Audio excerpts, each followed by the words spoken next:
Box to Box Media Network. Lisir wangi sliramu tumaking sirno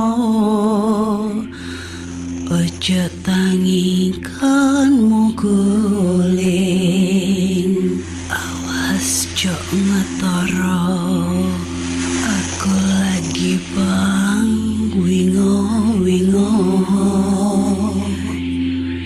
Jin setan kang tak utusi Dadyo sembarang Wojo layu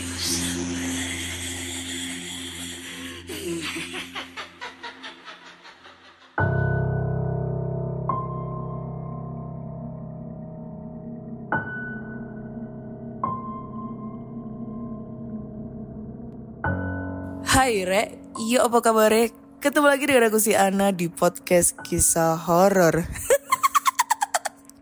Dan kali ini ada sesi binor dan gue kedatangan tamu istimewa nih, yang seorang YouTuber dan podcaster juga, yang podcastnya itu podcast horor yang udah terkenal banget. YouTube-nya juga subscribernya banyak, 300 ribuan lebih. Apalagi kalau misalnya dia udah join di PKH, siapa tahu bisa nambah sampai 500 ribu. Amin.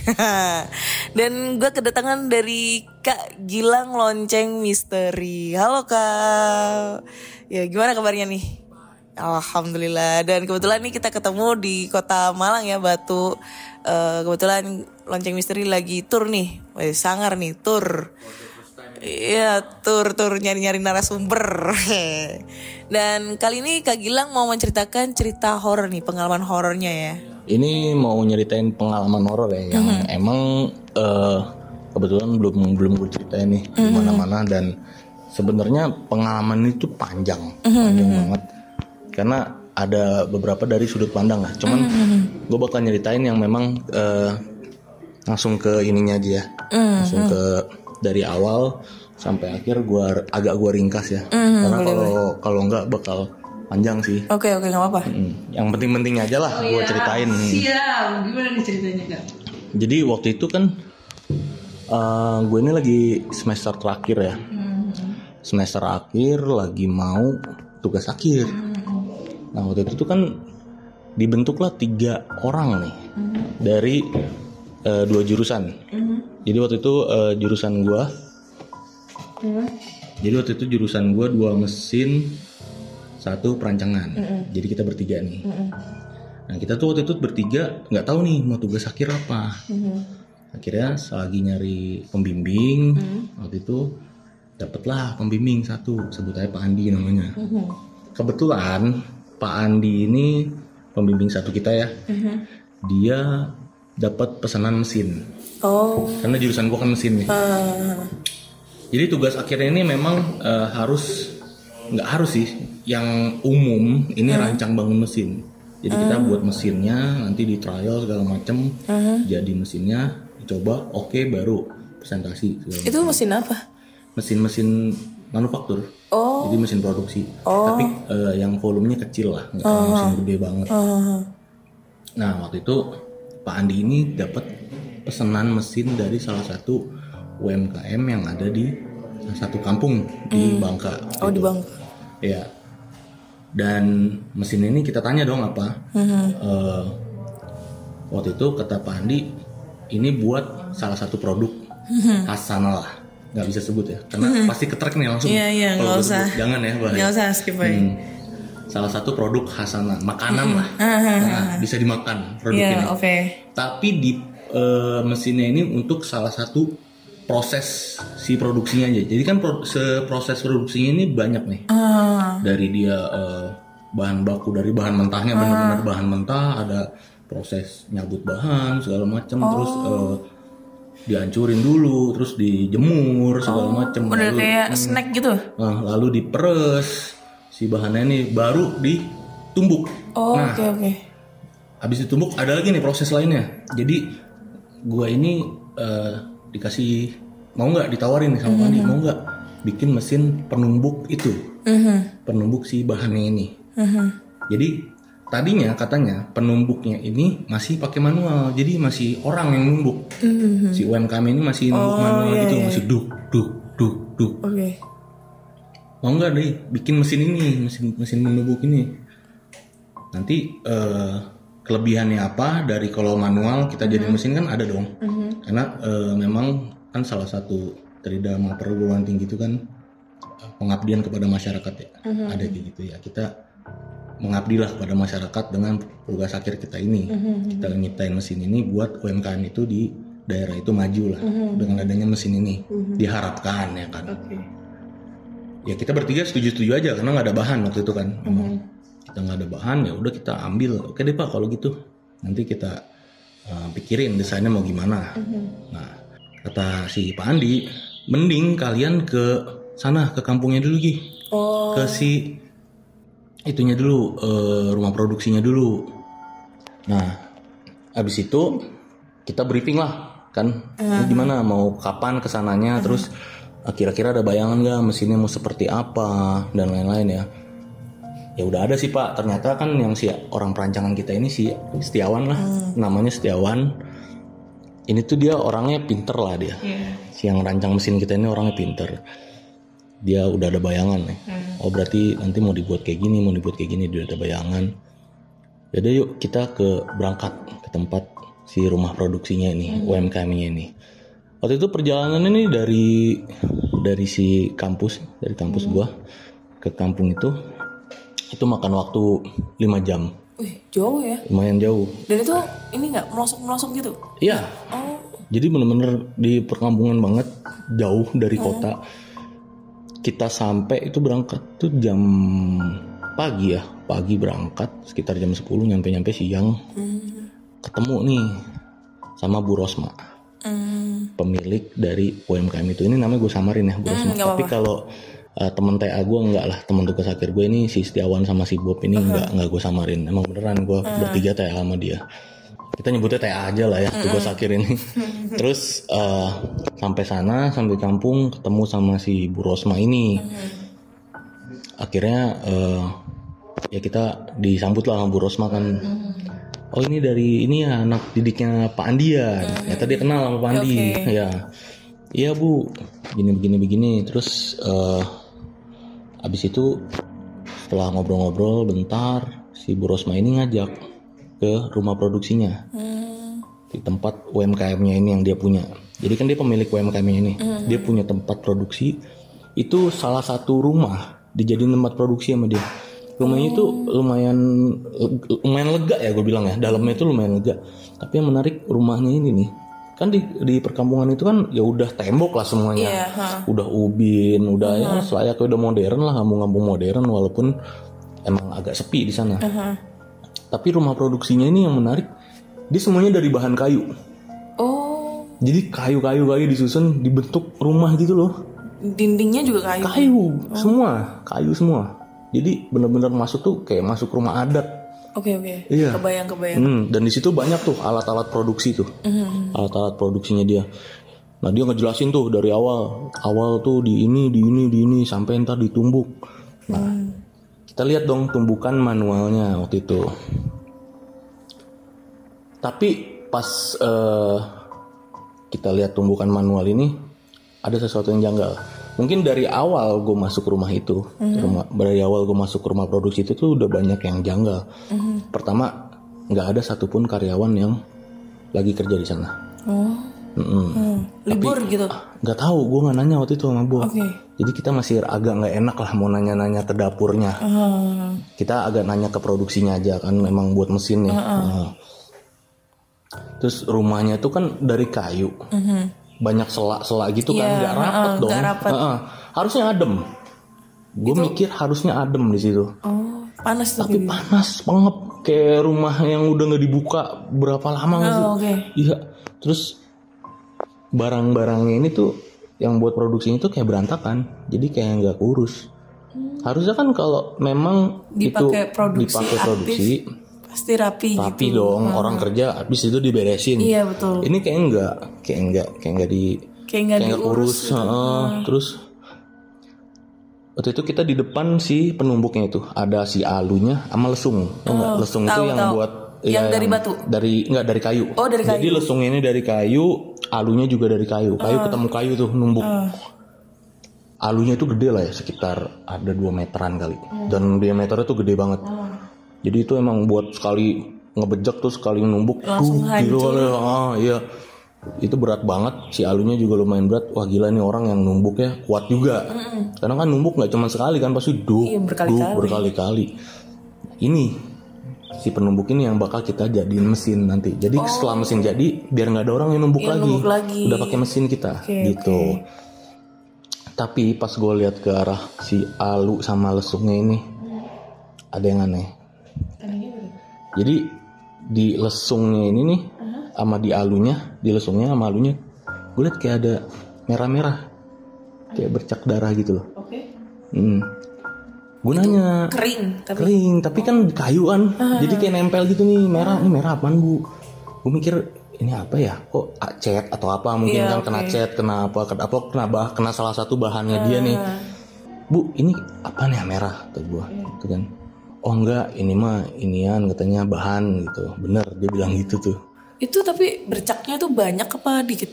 Dikit, tapi udah ada yang masih kelihatan, ada yang udah ketutup sama si tepung. Oke, gue sebut aja di pas proses ditumbuk ini tuh dia buat masih jadi tepung. Gitu. Tapi gue nggak nyebut kan nanti produksinya ini bakal jadi apa. Oh berarti itu kelihatan banget bercak darahnya, bercak merah-merahnya. Bercak merah, tapi ada yang udah ketutup tepung bekas tepung gitu kan. Sama masih ada yang emang nempel di kayu. Karena nempel kayu, mau bersihin gimana? Susah sih. Iya. Terus habis itu ya udahlah, selesai nih. Kita survei pertama selesai. Pulanglah kita. Itu bertiga pulang. Nah, di sini awal kita mulai ngerancang lagi di mesin. Sebenarnya kita bertiga ini, gua, Bob, Setiawan ini banyak banget ngalamin kendala. Yang memang dari sudut pandang gua ada, dari Bob ada, dari Setiawan ada. Itu memang ngerancangnya di lokasinya langsung gitu? Enggak, kita ngerancangnya di kampus. Dan ini banyak banget kendala yang terjadi. Apalagi Setiawan tuh nggak ke kampus, dia malah di kosannya. Tapi ada aja ntar Setiawan sakit. Wah pokoknya banyak deh, banyak banget kendala yang terjadi. Salah satunya apa kendalanya? Banyak, ya kalau ini gue mau Bob aja ya, yang gue alamin yang mau Bob ya. Ada salah satu part mesin yang gue buat, itu tuh dari besinya tuh besi bahancor. Setiap gue bubut berdua sama Bob, itu pahatnya selalu patah.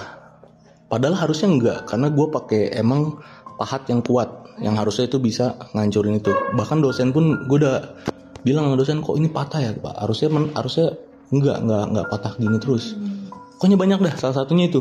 Tak kita dari buat kita lagi ngelas si rangkanya ada aja rangka yang udah kita las, tiba-tiba kebuka lagi bekasannya, lo kok bisa. Pokoknya banyak dah kendala-kendala yang terjadi.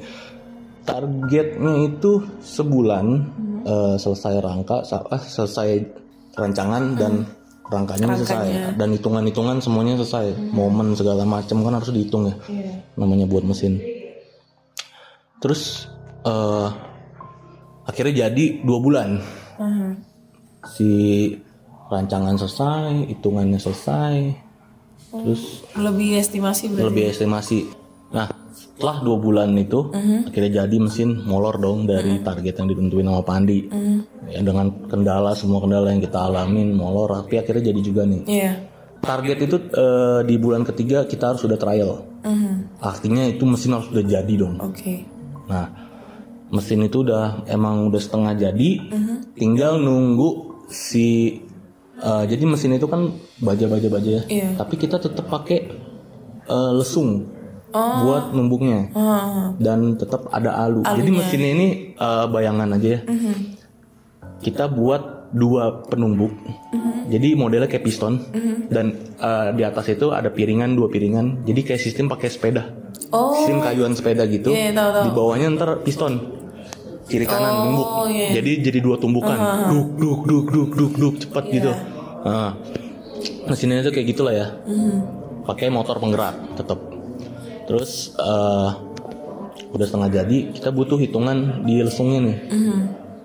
Momennya berapa? Terus cukup nggak kalau numbuk Jadi kan harus diukur dulu nih si bahan yang ditumbuk ini maksimal kuatnya berapa. Takutnya kalau lebih over mesin kita kenapa-napa.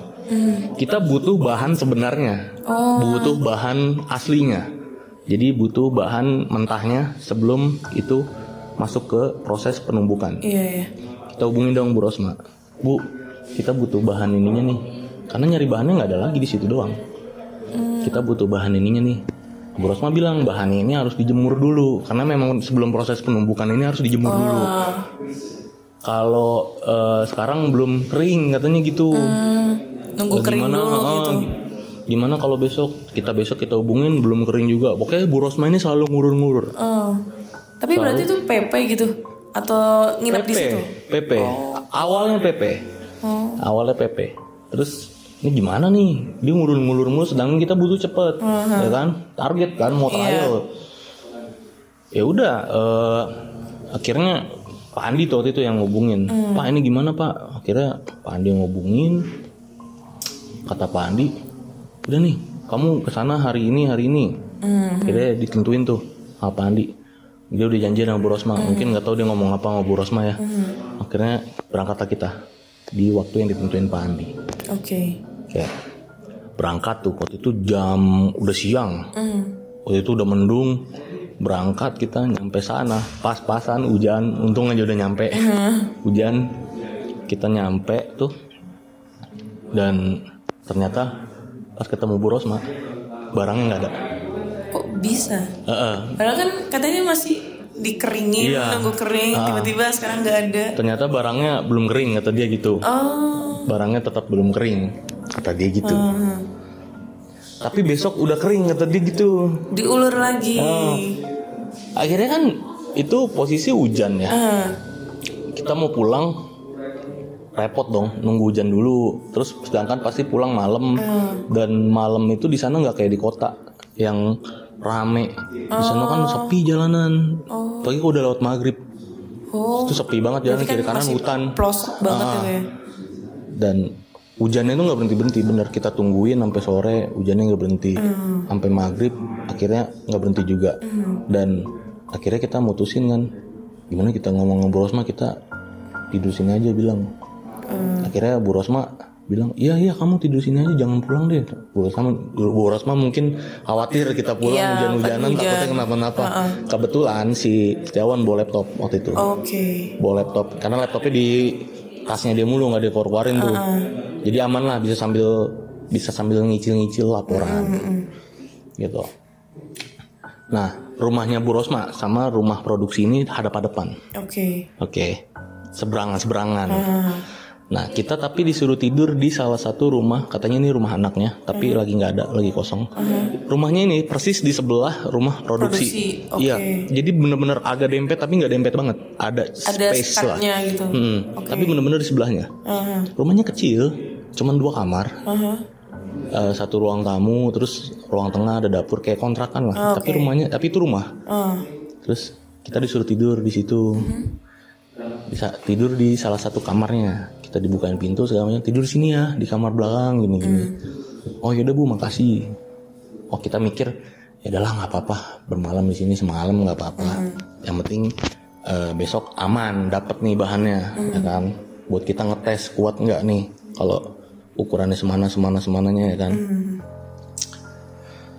Ya udah akhirnya nginep di sana.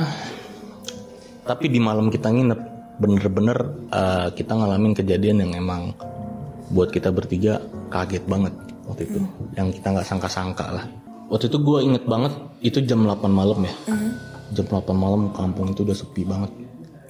Padahal setahu gue kampung ini tuh harusnya nggak sepi-sepi banget kayak gini.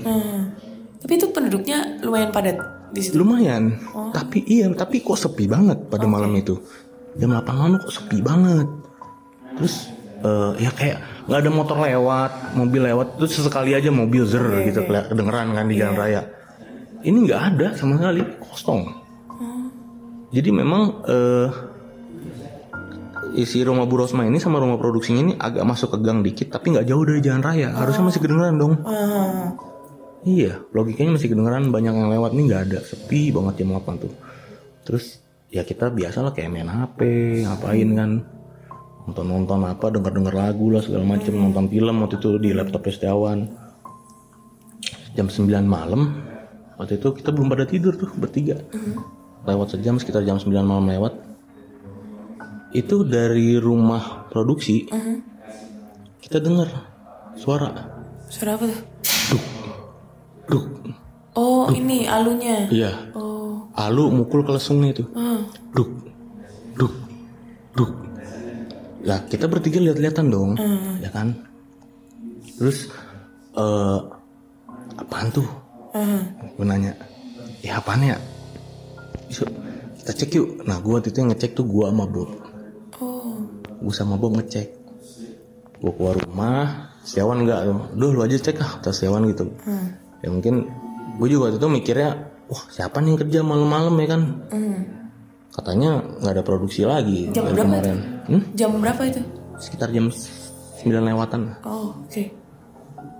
Terus kita samperin tuh sumber suara kan rumah itu. Oh, disamperin? Gue samperin sama Bob, Kita mau lihat kok malam-malam ada yang kerja. Katanya denger-denger nggak ada lagi nih yang produksi. Dan emang dari awal situ kan kita datang nggak ada yang produksi kan. Iya. Dan bahkan mana Bu, kita lihat dari siang pun Bu Rosma mana kok nggak ada bahannya. Iya nggak ada, ini cuman ngeringin pun kita nggak tahu dia ngeringin di mana. Dia bilang belum kering aja. Nah pas ada suara itu kita samperin, kok ini ada yang kerja malam-malam. Tapi suara tumbukan doang. Harusnya kalau ada yang kerja di situ rame dong. Iya, kayak ada suara pegawai yang ngobrol. main. Iya, ada suara orang ngobrol. Ini nggak ada, suara tumbukan doang. Tapi lampu di ruang produksi itu mati. Anehnya dari awal enggak nyala terus. Oh, nyala. Di dalam, tapi lampunya remang kuning. Oh, Lampu dok remang kuning gitu. iya, lampu kuning. Tapi nyala mulu memang. Nyala mulu dari awal ya kita maghrib masuk rumah itu kita lihat pun emang itu nyala terus, dinyalain sengaja Bu Rosma, nggak tahu kenapa. Ada suara terus duk. Kita samperin. Terus kita nggak bisa masuk rumah produksi itu karena memang dikunci kan, digembok sama Bu Rosma. Kita ngintip nih dari sela-sela kayunya itu. Iya, kan kelihatan. Iya. Kelihatan nih siapa yang numbuk ya kan. Pas gue sama Bob nih lagi ngedekat ke kayunya itu, kebetulan ruangan si penumbuknya ini itu benar-benar di samping rumah yang tempat kita tidur itu, tempat kita nginep. Kita ngintip, pas gue ngintip itu si alunya ini nih kayak jatuh tiba-tiba. Dar. Anjay. Terus si lesungnya ini geter jadi kayak abis dipakai gitu loh. Oh, kayak gini ya gambarnya, dipakai lu terus pas lu ngeliat tiba-tiba langsung jatuh gitu. Jatuh terus si alunya itu nimpa lesungnya geter, si alunya gelinding tuh. Di situ gue kaget dong sama Bob. Iya. Lari ke dalam, masuk ke dalam rumah. Gue ceritain sama Setiawan. Wah, gini. Setiawan nggak percaya, gila lu, halu lu berdua, gitu-gituin sama Setiawan kan. Setiawannya emang orangnya skeptis banget lah dia. Terus abis kejadian itu ya udahlah, kita kayak biasa lagi. Walaupun gue sama Bob masih agak aneh, kok bisa ya Bob ya gini-gini. Udah mulai ada kayak perasaan curiga nih. Ini ada apa sebenarnya kan. Terus ya udah kita mencoba, ya udahlah, nggak apa-apalah. Mungkin ada yang nggak kita tahu, tapi emang kita nggak boleh tahu. Kata si Bob gitu. Terus nggak lama kayak gitu, berapa menit kemudian ya, nggak nyampe sejam, bunyi lagi. Duk. Itu bunyinya berarti ritme ya, ada ritmenya ya? Iya, jadi bener-bener kayak orang numbuk. Duk. Tuh Wan, bener kan Wan? Gue bilang sama si Setiawan. Lu gak percaya sih? Lu kok gak percaya? Udah ikut gue sama Bob dah. Si Setiawan ini, ayo dah mana, kata dia gitu. Si Setiawan ini karena gak percaya kan. Akhirnya dia mau ngikut nih, mau ngelihat. Kita keluar rumah bertiga kali ini, masih posisi yang sama. Kita ngedeket ke arah rumah kayu itu, tapi agak nyerong dari kiri. Jadi tadinya kan agak lewat depan rumahnya. Ini enggak, ini agak nyerong kiri. Mindik-mindiknya lewat rumah lewat yang rumah tempat kita nginep. Jadi biar kita bisa ngintip dari kejauhan. Iya, tahu. Karena udah mulai was-was. Kalau tadinya kan. Tapi kelihatan ya? Iya, harusnya kelihatan. Memang itu tuh terang banget. Dan kita udah, kalau tadi awal kan selonong boy banget tuh. Karena mikir masih positif kan. Langsung lewat depan, langsung ke samping. Kalau ini kita agak nyamping dari rumah yang kita nginep karena udah mulai takut dong. Terus? Pas kita lihat dari kejauhan, itu ada ibu-ibu lagi numbuk. Dia pakai baju hijau, rambut dikuncir, udah agak uban-uban gitu. Baju hijaunya tuh apa gimana? Kayak daster. Daster biasa. Daster hijau. Terus dia numbuk tuh. Duh. Dan itu dia sendirian. Dia sendirian. Dan numbuknya itu tau nggak, aneh banget. Jadi si alunya ini kayak dipeluk. Jadi badannya berarti ikut. Iya, badannya ikut numbuk. Ikut ke bawah, ngangkat badannya ngangkat, terus badannya ikutan ke bawah juga numbuk gitu. Ya, anjir merinding. Gerakannya begitu. Wan, Tuhan ya Wan. Itu ada ibu-ibu kata si Tawan, ngaco lo berdua kan. Wan, tapi ini aneh Wan. Lo pikir ini jam berapa? Terus Tawan mulai diem dong. Iya juga. Terus kalau ada yang kerja, gak mungkin Wan. Dia sendirian. Mau ngapain? Dengan cara numbuknya kayak gitu lagi. Terus si Setiawan tuh udah mulai, iya juga kali ya. Iya juga. Terus coba deketin. Kita mau ngeliat lebih jelas ini beneran orang apa bukan. Karena kita udah, yang tadi pertama alu jatuh aja itu udah menandakan udah ada yang aneh dong. Terus ngedeket. Terus si Bob instruksiin kita rekam pakai HP. Gitu. Zaman dulu tuh masih HP itu kan masih ya udah masih tetap bisa ngerekam dong. Itu kan 2000 berapa ya? 2016. HP udah malah canggih-canggih, udah lumayan canggih lah ya. Udah mulai Android lah. Rekam kata si Bob. Baru gue mau ngerekam nih. Set. Terus si Setiawan sama Bob ngeliat ke HP gue gitu. Terus itu cepet banget loh. Jadi kayak kita ngeliat ke HP bentar, HP kita arahin ke sela-sela kayu itu si ibu-ibunya udah nggak ada, tapi alunya itu gede itu, gelondongan kayu gitu, itu mental ke arah kita, dar, nabrak si tembok kayunya ini, jadi kayak dilempar gitu, dar, lari kita bertiga langsung. Serius? Iya, lari kita bertiga langsung masuk ke dalam, terus gimana nih, parah udah gitu, udah panik udah bertiga, udah kacau. Wah si Bob ya udah binatang semua keluar, anjir nggak bener, ngomong pakai bahasa bangga dong, nggak bener. Terus ya gimana, bingung, panik terus semua kita bertiga panik pokoknya. Gak lama cepet banget, suara tumbukannya pindah ke ada di dalam rumah. Anjir. Dan mukulnya bukan mukul kayu. Apaan? Mukul ubin. Duh. Keras banget tuh. Keras. Jadi si kayu ketemu ubin tuh nggak? Itu posisi di mana? Kayak lagi di ruang tengah. Oh, di ruang tengah. Kayak baru buka, kayak di depan gitu. Agak kan rumah itu agak panjang ya. Iya. Ke dalamnya. Kita di kamar paling belakang. Oh, di kayak ruang tamu gitu. Kayak di ruang tamu. Tiba-tiba ngedeket suara itu. Wah, anjir. Kayak nyamperin. Makin lama makin berarti kayak ngedoknya tuh kayak dia jalan. Kayak sambil gitu. jalan, bener. Duh. Makin keras. Woi, serius nggak nih pada gitu kan? Woi, pintu dikunci kan tadi? Gue kunci pintu. Jadi pas kita kabur tuh emang sempat ngunci. Gue kunci pintu. Woi, serius nggak nih pada gitu kan?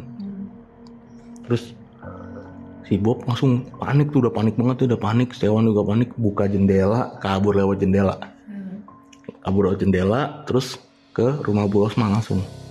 Ketuk. Bu, kamu buka. Assalamualaikum Bu, tolong. Yang bukain anaknya waktu itu. Nah, ada si bapaknya, omnya nih, suaminya Bu Rosma. Bukan anaknya yang nempatin rumah itu? Bukan, anaknya yang kecil. Jadi ini rumah anaknya yang keberapa lah gitu, gua ngerti. Tapi emang kosong. Nah ini anak yang kecil bukain, yang masih SMA lah. Terus ada suaminya Bu Rosma juga. Kenapa gitu kan? Nah Bu Rosma baru keluar dari kamar. Kenapa Dek? Katanya gitu. Kita ceritain lah. Iya. Kita ceritain lah, Bu. Ini kenapa sih Bu? Gini. Kita ceritain semuanya. Terus singkat cerita ya Bu Rosma di situ. Ya ampun deh, maaf deh ya, gini. Sebenarnya Bu Rosma juga nggak mau kejadian kayak gini. Tapi kan tadinya nih ternyata si Bu Rosma ini emang nggak mau kita nginep. Oh gitu. Takut kejadian kayak gini. Oke. Emang, tapi mau gimana lagi, daripada nyuruh kita pulang nanti kita kenapa-napa, dia yang salah katanya gitu. Iya, terpaksa. Nanti lah dia ya. yang disalahin sama Pak Andi kan, kita kenapa-napa. Nah, katanya kejadian itu udah sering banget. Jadi seminggu tuh ada mungkin 5 atau 4 kali setiap malam ada suara tumbukan di rumah itu. Oke. Padahal nggak ada yang numbuk. Dan jadi kenapa bisa terjadi seperti itu? Nah, di UMKM itu kan rame ya pegawainya. Dari ya pegawainya itu ya warga-warga sekitar dong. Warga sekitar biasanya. Namanya UMKM. Ada satu pegawai namanya Nyai Lasna. Oh. Dia yang tugas buat numbuk. Numbuk si tepungnya ini buat jadi bahan selanjutnya. Terus umurnya Bu Lasna ini udah sekitar 60 tahun ke atas lah. Udah tua, udah lumayan tua. Si Bu Rosma nih udah nyuruh dia berhenti. Udah Bu, berhenti aja, nggak apa-apa, jangan kerja terus, udah kasihan. Karena si Nyai Lasna ini udah sakit-sakitan memang. Tapi sebelumnya memang dia udah ngikut Bu Rosma ini udah cukup lama, udah bertahun-tahun dari UMKM ini pertama berdiri. Oh gitu. Tapi lambat tahun sakit. Nah, akhirnya Nyai Rosma, si Bu Rosma nyuruh berhenti, tapi dia nggak mau, dia maksa kerja. Nah, suatu hari lah ya, ada pesanan dari salah satu toko distributor gitu di pasar.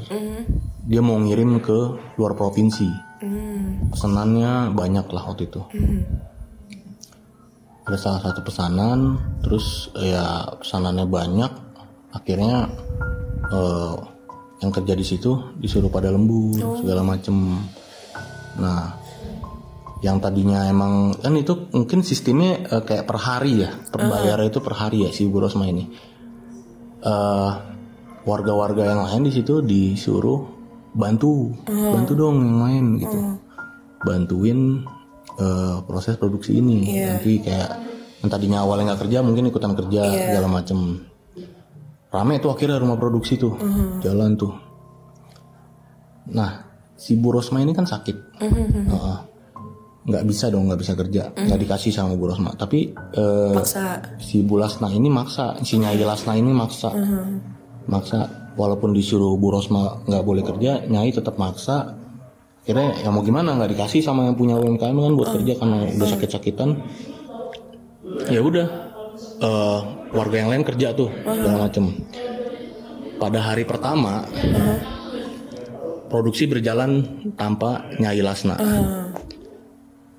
Nah, besoknya Nyai Lasna datang ke situ karena ngerasa gue nggak bisa nih begini. Nyai Lasna ini orang yang rajin banget, nggak bisa diem walaupun udah lumayan tua, walaupun sakit. Tapi mereka ini si Nyai Lasna ini nggak enak gitu sama mereka kalau mereka kerja tanpa dia gitu kan. Karena ya kalau nggak ada dia orang lain yang gantiin gitu. Dan ngerasa nggak enak. Akhirnya datang. Dari itu mungkin dia bisa bantu yang lain selain numbuk. Mungkin dia mikirnya gitu. Nggak apa-apa deh gue nggak dibayar sama Bu Rosma. Yang penting gue bisa bantu warga yang lain gitu. Tapi ini diceritain Bu Rosma ya. Tapi begitu dia sampai depan rumah produksi, dia denger omongan yang agak nggak enak. Dari warga sekitar. Dari warga yang ikut bantu. Ini Bu Rosma pun dapat ceritanya dari orang yang waktu itu kebetulan lihat Nyai Lasna datang dan denger percakapan itu. Jadi valid nih. Ceritanya valid. Pas dia baru nyampe depan rumah produksi, dia dengar kata-kata agak nggak enak dari ibu-ibu sekitar juga yang ikut bantu. Wah, Nyai Lasna mana nih? Pokoknya pakai bahasa Bangka lah ya, ibaratnya. Kesebut kata-kata makan tulang kawan. Ibaratnya nggak bantuin yang lain lah, kasarnya begitu. Mau enaknya aja. Padahal emang disuruh Bu Rosma nggak boleh karena udah sakit-sakitan kan. Dan di situ Bu Lasna denger kata-kata itu, akhirnya masuk ke dalam, pura-pura nggak dengar kata-kata itu. Dia ada yang mau dibantu nggak gini. Terus yang numbuk tuh waktu itu sebut aja Pak Asep lah ya. Pak Asep lagi numbuk gantiin Nyai Lasna kan. Nggak apa-apa Bu, aku aja, kata si Pak Asep. Udah dari pagi kok ini, nggak apa-apa. Udah Pak, nggak apa-apa gantian sama aku gini. Terus Pak Asep nggak mau lah kira. Nah, Pak Asep nggak mau, dia bantu kerja yang lain. Akhirnya produksi tuh berjalan terus tuh sampai sore. Nyai Lasna bantuin yang lain tanpa dia mempedulikan kata-kata warga yang tadi. Terus sore waktunya kan udah berhenti semua produksi. Kebetulan waktu itu si Bu Rosma lagi nggak ada di tempat. Nah emang kalau udah selesai produksi ini, salah satu warga harus ngunci tempat rumah produksinya, lalu ngasih ke rumahnya Bu Rosma, entah kasih ke suaminya, entah kasih ke anaknya, kasih ke siapa aja, yang penting harus dikunci. Nah, nggak salah sih ya, bukan salah, kita nggak nyalahin ya. Kayak mungkin nggak tahu nih, si warga-warga yang lainnya nggak tahu kalau ketika mereka bubar, Nyai Lasna di situ nggak pulang. Nyai Lasna kayak bilang, udah kalian pulang aja, aku beres-beres. Aku beres-beresin barang yang lain. Kalian pulang aja. Oh yaudah Nyai, pada gitu kan. Mana udah tua kan, kasihan banget. Nah ternyata itu kan produksi nggak satu hari ya, terus-terusan. Iya, terus. Nah Nyai Lasna ini inisiatif. Dia mau kerja di saat orang-orang udah pada pulang. Oke. Kira dia ambil bahan tepung itu, mau dia tumbuk. Oke. Dia tumbuk tuh akhirnya bahan itu pas orang-orang lagi kerja. Duk itu dia tumbuk sendiri tanpa ada yang lainnya. Dan pagi-paginya si Pak Asep datang ke rumah produksi, nemuin Bu Lasna. Nyai Lasna ini udah tiduran, tengkurap, posisinya tengkurap. Di atas si alunya itu, alunya kan gede ya. Ketiban gitu. Enggak, di atas alunya. Oh, di atas alunya. Di atas alunya, terus tapi posisinya kayak tengkurap gitu. Terus si tangannya masih megang alunya. Ya anjir. Masih megang si alunya itu. Panik dong. Pasnya panik dong. Nyai, ngapa Nyai? Dilihat itu udah darah semua. Jadi keluar dari mulutnya darahnya. Oh. Itu kenapa kok bisa keluar dari mulut? Emang udah sakit, si Nyai Lasna ini sakit. Mungkin batuk berdarah gitu ya? Iya. Okay. Udah sakit. Pokoknya ada satu penyakit lah yang ya jangan dibilang lah ya, nggak enak. Nggak usah. Terus kenapa? Dibawa ke rumah sakit, nggak selamat. Oh, meninggal. Situ. Nah, ini Nyai Rosma baru cerita loh. Nah, setelah Nyai Lasna ini meninggal, akhirnya Bu Rosma nyari dong pengganti buat gantiin Nyai Lasna yang buat numbuk. Oke. Akhirnya Pak Asep itu disuruh. Pak Asep ini kan baik ya dari awal sama dia. Pak Asep ini setiap malam selalu dimimpin Nyai Lasna dengan memang kata-kata yang gak enak. Aku makan tulang kawan ya Pak Asep. Makan tulang kawan ya Pak Asep. Anjir, merinding anjir. Pak Asep, aku makan tulang kawan. Selalu mimpin kayak gitu. Terus itu Pak Asep sampai mungkin ya kalau dibilang stres banget, gila, hampir tidurnya nggak pernah nyenyak segala macam. Akhirnya Pak Asep minta sama Bu Rosma buat dipindahin, jangan numbuk lagi. Oke. Nggak mau numbuk lagi. Oh, pantesan minta dibikinin mesin gitu ya? Masih panjang nih sebenarnya, nggak mau disuruh numbuk lagi. Akhirnya Bu Rosma singkat cerita nyari orang lagi nih yang mau, siapa nih yang mau numbuk. Coba gantian yang lain yang mau numbuk, ganti orang baru. Orang baru itu numbuk, tek kesleo tangannya. Terus ada aja kendala. Oke. Ada yang parah, ada macam-macam. Ada yang mau kerja berangkat, ada aja nggak kecelakaan, kayak tiba-tiba kenapa terus ada deh pokoknya si badannya ini kenapa nggak tahu, Pokoknya sakit. ini ya kayak melukai gitu ya. Dan kebanyakan dimimpiin. Oke. Aku makan tulang kawan ya, Bu. Anjir. Gituin. Terus ya udah, akhirnya nggak ada yang mau numbuk. Sedangkan penumbukan itu kan penting banget di situ, dan memang harus dilakukan. Ya mau nggak mau di situ Bu Rosma sendiri yang numbuk. Jadi biar produksi itu tetap jalan. Bu Rosma yang numbuk. Oke. Bu Rosma numbuk sama. Kali ini lebih parah. Oke. Jadi bukan mimpi aja. Teror Bu Rosma ini panjang banget. Bahkan meneror si Bu Rosma. Teror Nyai Lasna ini panjang banget. Bahkan neror ke rumah Bu Rosma, pemilik dari UMKM tersebut. Terornya ini panjang banget. Bahkan ke keluarganya juga waktu itu. Sampai-sampai Bu Rosma juga nggak berani lagi numbuk. Dan akhirnya gimana? Mau gimana nih? Kita cari orang luar nggak buat numbuk? Mungkin orang luar itu yang nggak kenal sama Nyai Lasna, nggak kenapa-napa. Oke. Ternyata dapat nih orang luar. Ternyata sama aja. Anjir.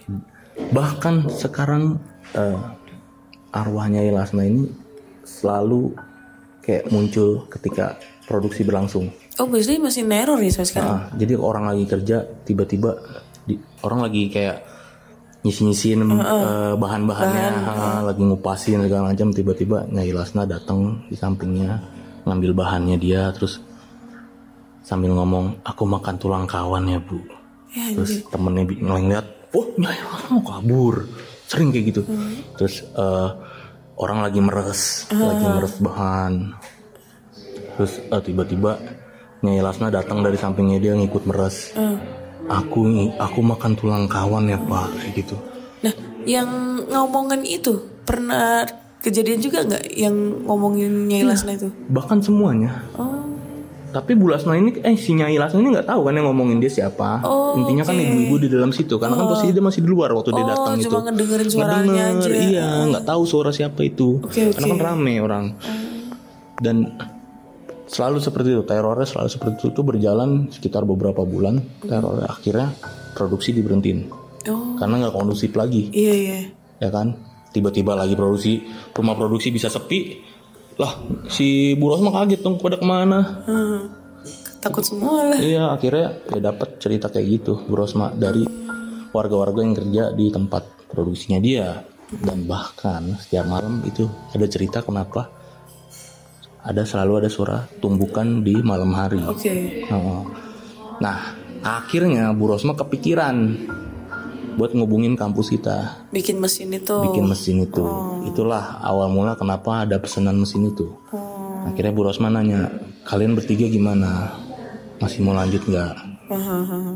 Lo kita gimana ya, lanjut dong, udah kepalang, mau kita nggak wisuda. Iya. Ya kan udah berapa bulan, mau nggak mau. Tadinya kita dengar cerita tuh lemes dong.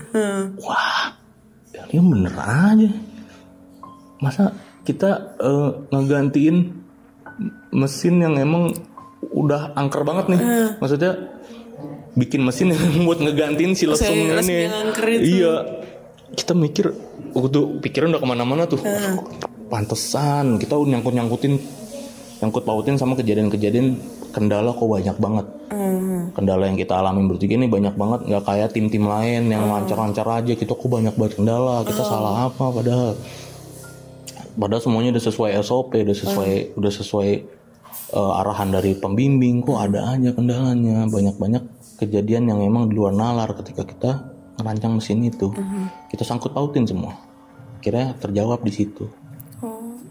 Tapi mesin jadi. Setelah itu mesin jadi. Nah, kan si lesungnya ini harus dari kayu juga kan.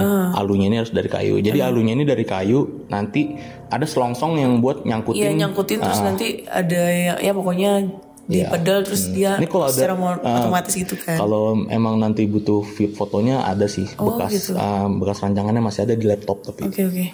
Jadi si mesinnya ini benar-benar kayak piston kiri kanan. Jadi kayu numbuk dua. Jadi lesungnya jadi dua lubang. Lesung itu kan tadi satu lubang tapi gede. Ini dibuat dua lubang tapi agak kecil. Nah, Akhirnya kita tetap lanjut dong, mau nggak mau. Singkat cerita tetap lanjut ya.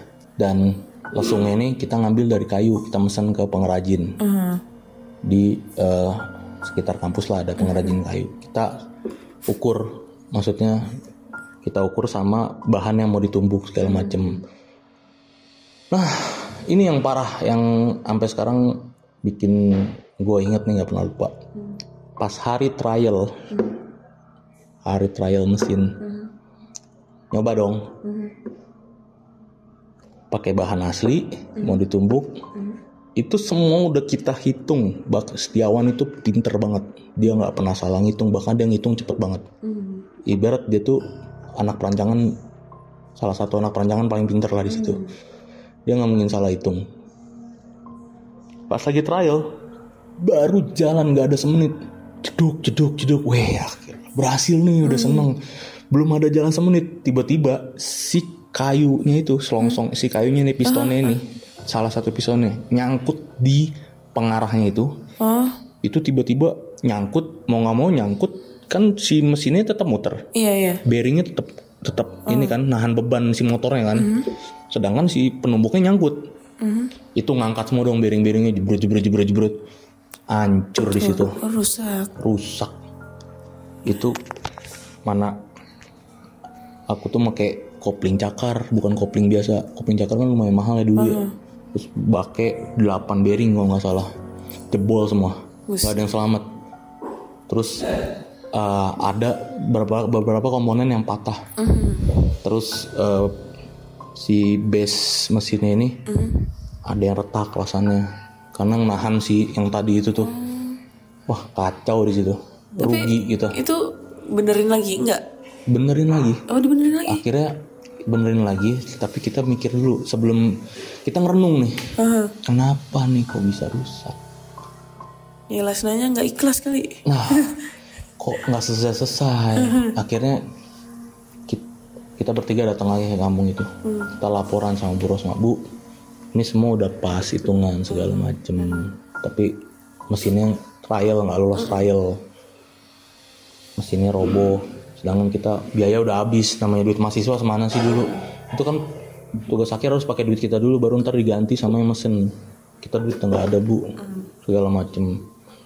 Akhirnya di situ Bu Rosma bilang, coba deh yuk kita ke rumah produksi, kita ngomong dari hati ke hati di rumah itu, kita doain segala macem.